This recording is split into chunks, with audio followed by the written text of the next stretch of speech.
This Organized Chaos podcast is brought to you by JEMS Art Studio. JEMS Art Studio is an online store that allows access to prints that you can use for most anything, obviously as just a picture, or as a wallpaper, or as a bookmark, or anything you can think of. You can find JEMS Art Studio at etsy.com/shop/JEMS Art Studio. This podcast is also brought to you by listeners like you. Thank you.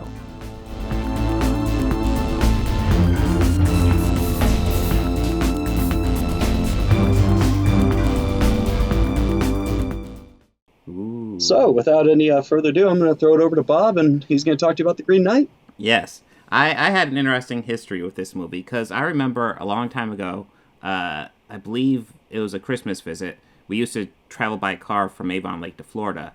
And I remember one time getting home, it was like the middle of the night, my parents passed out, and of course I stayed up late and watched old movies on TV, because that's what you do when you're a kid at that age, up that late.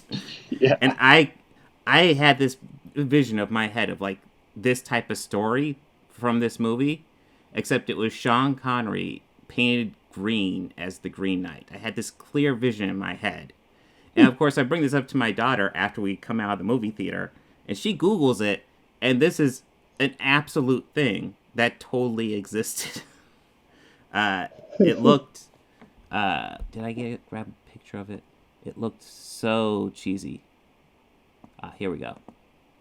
Yes, there's Sean Connery in his Green Knight armor, with belly exposed for some reason. He's not even in great shape in that photo, so, well, I mean, I guess he's not. Yeah, he's not in as great shape as he was in that red speedo shot. Oh, fuck. Zardos. Yes, yes, Zardos. I don't have a preview of that available, but if you have a chance to ever Google it and you're listening to this, go ahead. You'll never forget that image. You'll never. That will get burned in your retinas. But yeah. Gosh, look at him. As for a remake of a Sean Connery movie from the 80s, yeah. This is a vast improvement. Here, I'll go ahead and bring up the Green Knight from this one. It's not just some Sean Connery painted in green, though, so, you know, there's that. Well, so you're saying that this is a remake of an 80s film that works. What?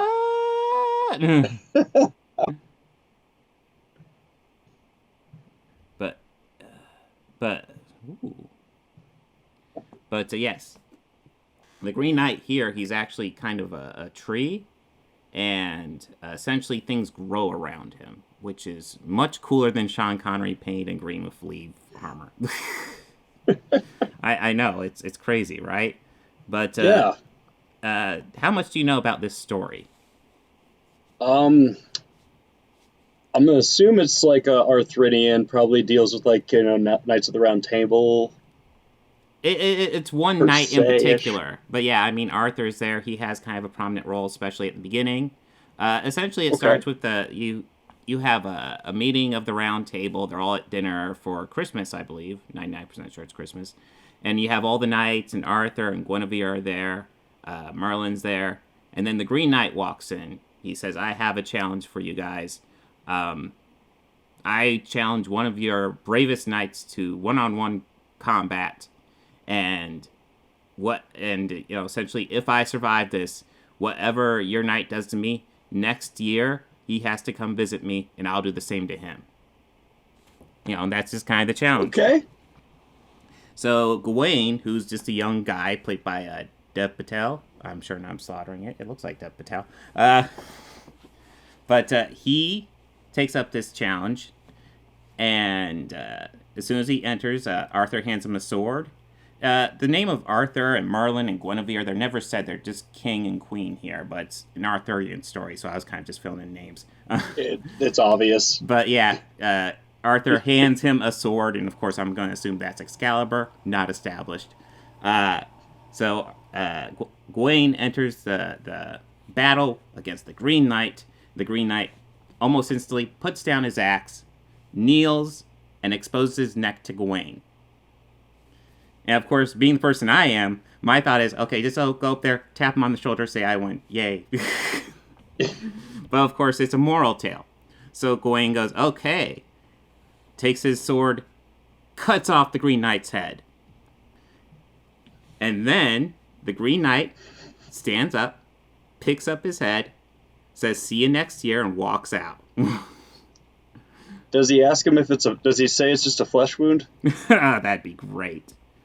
Yes, I actually, if you want to see the old 80s version of that scene, I got it right here. Oh, yes, please.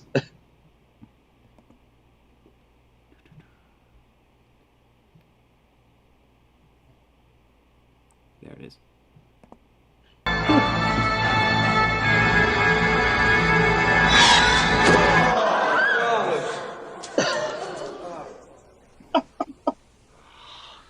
It looks so good. Oh, man. Body.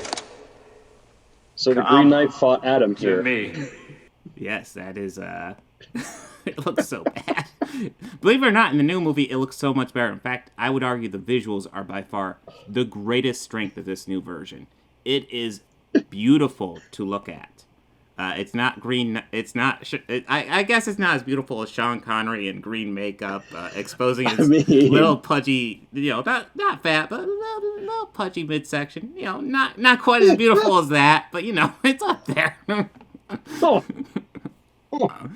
But yes, at the end of the day, it's a morality tale, and it's kind of great. I would argue, end of the second act does get to drag a little bit, but at the end of the day, the visuals of this are so goddamn gorgeous. It's absolutely worth watching. I kind of love this movie. I'd probably say it's the first great movie of this year that I've seen. Granted, I've only been seeing movies for about a month now. Oh, what was it? August? Yeah, that sounds about right. See about 5 movies by August. Yeah, that's normal, right? Yeah. But yes, this is a great movie. Absolutely worth checking out.